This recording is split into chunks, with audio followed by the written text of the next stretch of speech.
Hello YouTube stackers, this is ST with Silver Stacking 101.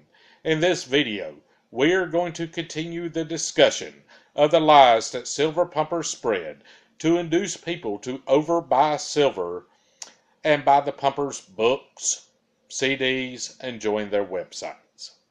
Also, to actually watch the silver pumpers. On Wednesday, I slid in silver pumper lie number 4.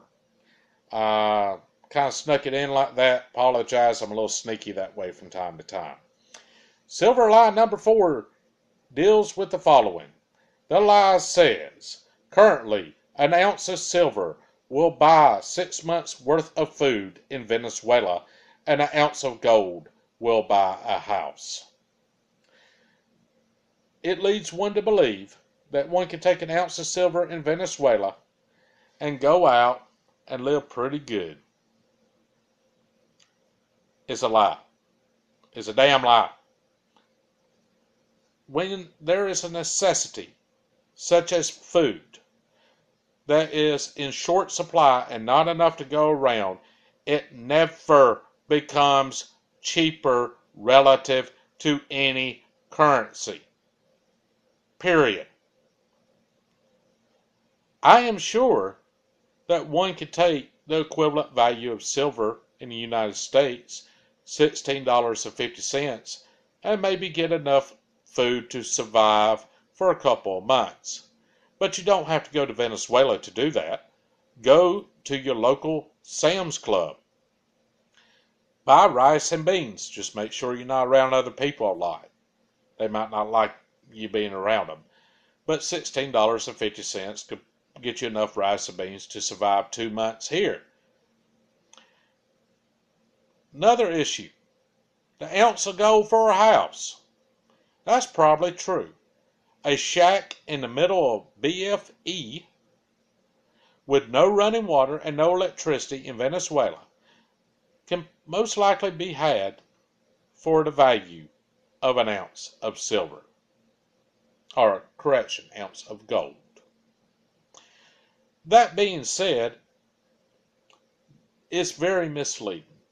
If the lie was remotely true, as much as I like talking to you guys, my happy ass wouldn't be sitting here talking to you.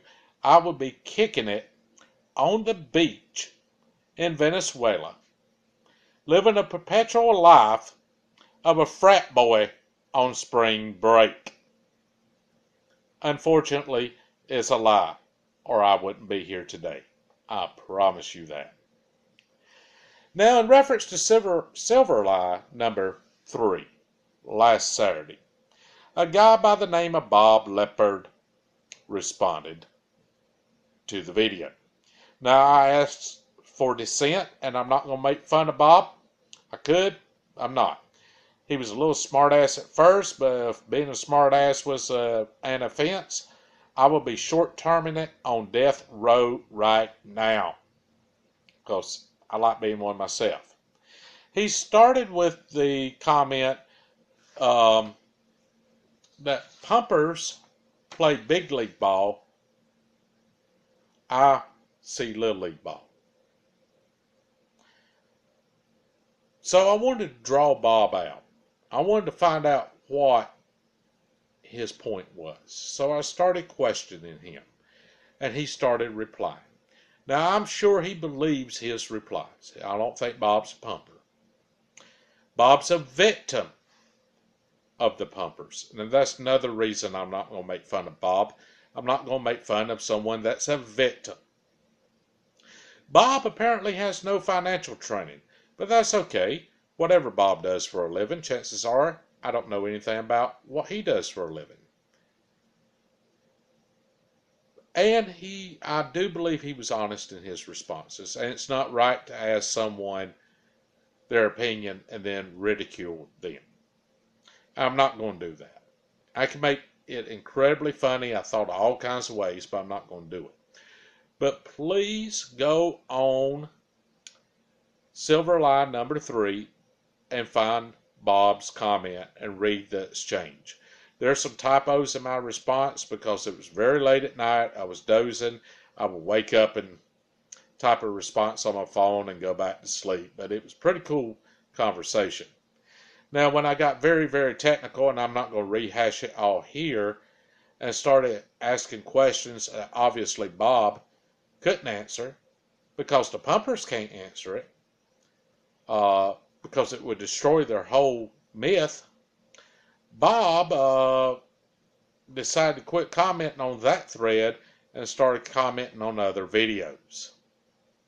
Not his fault, because I started getting deep into the accounting aspect of tracking assets and why JP Morgan, and when you read the conversation you understand what I'm talking about, JP Morgan is not paying 10 times the price of silver, the spot price for physical silver, as he alleges. So go on there. Now, why is it important to bring this conversation up? Because people like Bob actually believe the pumpers. Now, if I was buying an asset I thought was going to increase 20 times in value in relatively short time period, I would be hawking everything I own. People do that. I have seen people do that. Based on lies. Blatant lies. Silver's a great asset. I buy silver, obviously, but I buy it with the right expectations.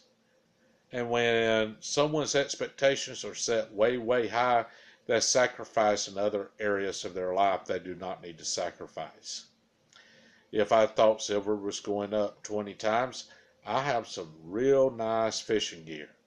I would be liquidating that stuff, and I really like my fishing gear.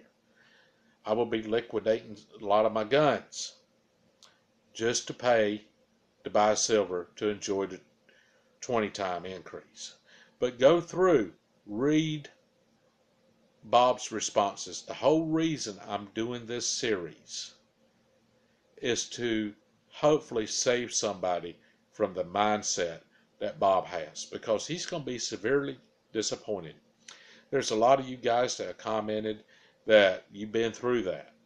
You were talked into overbuying by the pumpers. You wish you hadn't, and now you still like silver. I respect that, because a lot of people would have walked away. You guys that didn't, I respect you a lot. But now you have the right expectations. But the whole reason I'm doing this is to save somebody from Bob's fate. Now, Bob's not going to believe anything I say. Bob, take a printout of that conversation to any accountant. Put it in front of them. See if they agree. If you don't have an accountant you feel comfortable enough going to, please, Bob, take that conversation to a local college and ask to talk to a business professor. When I taught, I had people come in all the time wanting me to look at stuff. I was always more than happy to. Most of the people I taught with were the same way. We were always happy to look something over for a member of the public. So take that conversation to him, Bob, and see who's lying to you, guy. Because either the pumpers are or I am. Get some independent verification, please. Okay, guys, we're going to pick back up next week with a new silver lie. And it's going to be a good one. It was the one I originally intended to do for this week. But I wanted to throw this video in there, why I'm doing these videos on silver pumper lies, and why it's important, and also point out silver lie number 4 because it came middle of the week. God bless you. Subscribe if you haven't. Agree, disagree, comment if you disagree. Tell me why, please. Thank you.